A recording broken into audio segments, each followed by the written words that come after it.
ठीक है, special session तो सरकार बुला रही है और बिल्कुल ही कम वक्त दिया गया है, मगर हम शुरू से ही डिमांड कर रहे थे कि स्पेशल सेशन बुलाया जाए, क्योंकि चीन हमारी भारत की 2000 स्क्वायर किलोमीटर पर कब्जा करके बैठा है और चीन डेप्सांग डेमचॉक को छोड़ नहीं रहा है।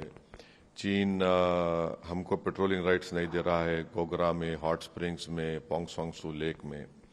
जब स्पेशल सेशन बुला रहे हैं तो उम्मीद करते हैं कि भारत के प्रधानमंत्री चीन के ऊपर डिस्कशन को अलाउ करेंगे।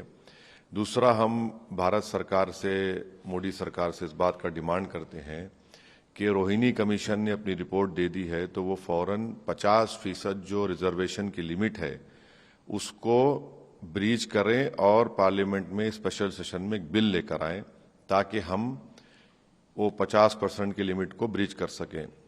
तीसरा, हम इस बात का डिमांड करते हैं कि इसरो के साइंटिस्ट को और नीरज चोपड़ा को पार्लियामेंट में बुलाकर उनको ऑनर किया जाए।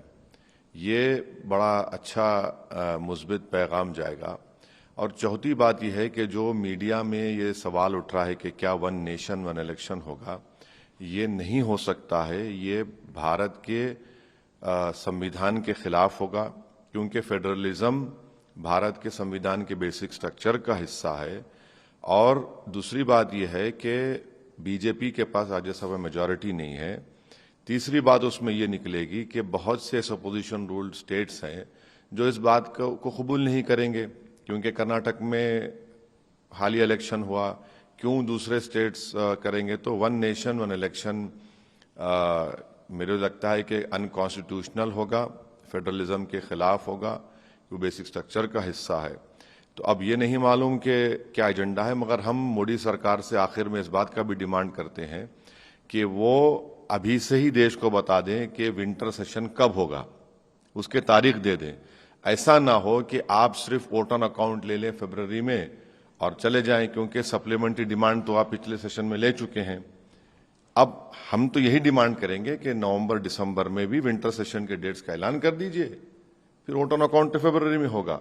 तो ये इस पर हमको यही बोलना है जो स्पेशल सेशन बुलाया जा रहा है मोदी सरकार की तरफ से। आपको क्या लग रहा है सर कि मतलब स्पेशल सेशन, क्योंकि आप पार्लियामेंट्रियन हैं, सरकार को पहले बताना चाहिए विंटर सेशन, ये जो स्पेशल सेशन बुलाया जा रहा है को बुलाने से पहले सबको इत्तला किया जाना चाहिए, क्योंकि अब दीगर पार्टियां भी डिमांड की हैं कि बताना चाहिए किसी को। देखिए, पार्लियामेंट सेशन को बुलाना तो ये तो कॉन्स्टिट्यूशनली सरकार के हाथ में है, इसमें हमको कोई ऑब्जेक्शन नहीं है।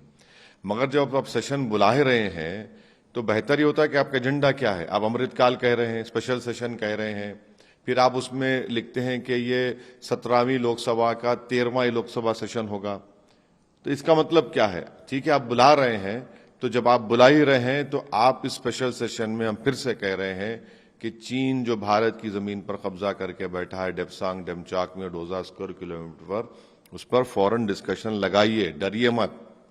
और दूसरा, आप इसरो के साइंटिस्ट को बुलाकर अगर नई बिल्डिंग में करा रहे हैं तो उनको और नीरज चोपड़ा को सम्मान करिए, उनको ऑनर करिए।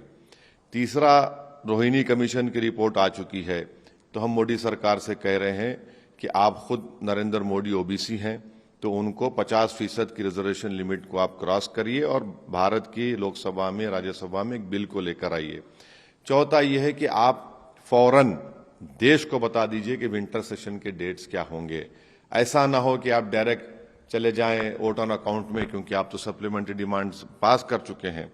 और आखिर में ये वन नेशन वन इलेक्शन का जो सिलेक्टिव लीग किया जा रहा है, ये कॉन्स्टिट्यूशनली नहीं हो सकता, ये अनकॉन्स्टिट्यूशनल है। फेडरलिज्म भारत के संविधान के बेसिक स्ट्रक्चर का हिस्सा है।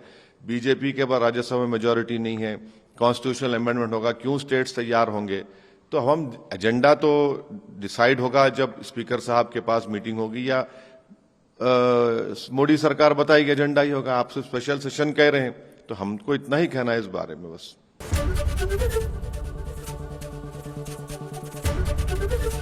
एबीपी गंगा, खबर आपकी, जुबान आपकी।